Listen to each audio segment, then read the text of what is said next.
வெஸ்ட்டில் தான் பிரச்சனைன்னு பார்த்தா ஈஸ்ட்லேயும் பிரச்சனை துவங்கிட்டுது. ஏன் ஏனெண்டா நேற்று வந்து சவுத் கொரியா வந்து மார்ஷல் லோ ஆக்டிவேட் பண்ணிட்டுது.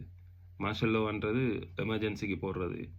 அது யுத்தம் வந்தால், இல்லாட்டிக்கு பெரிய இயற்கை அனர்த்தங்கள் வந்தால், இல்லாட்டிக்கு ஆட்சியில் ஏதாவது பிரச்சனைகள் வந்தால், இல்லாட்டி மிலிட்ரி டேக் ஓவர் பண்ணினா, இப்போ என்னத்துக்கு நடந்துன்னு தெரியா திடீரென்று சவுத் கொரியன் பிரசிடென்ட் வந்து மார்ஷல் லோ ஆக்டிவேட் பண்ணிட்டார் நேற்று, எந்த ஒரு எச்சரிக்கையும் இல்லாமல். ஸோ மார்ஷல் லோ ஆக்டிவேட் ஆச்சுன்னா அங்கே ஹியூமன் ரைட்ஸ் இல்லை, ஃப்ரீடம் ஆஃப் ஸ்பீச் இல்லை, ஃபுல்லாக மிலிட்ரி கண்ட்ரோல் தான். மிலிட்ரி நாட்டை எடுத்துட்டா வடிவாக தெரியாது.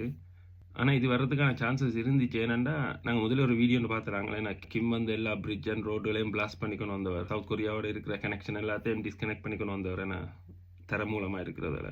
ஸோ அது ஒரு ரீசனுக்கு தானே அவர் செஞ்சவர். ஸோ இப்போ South Korea martial law activate பண்ணிட்டுது.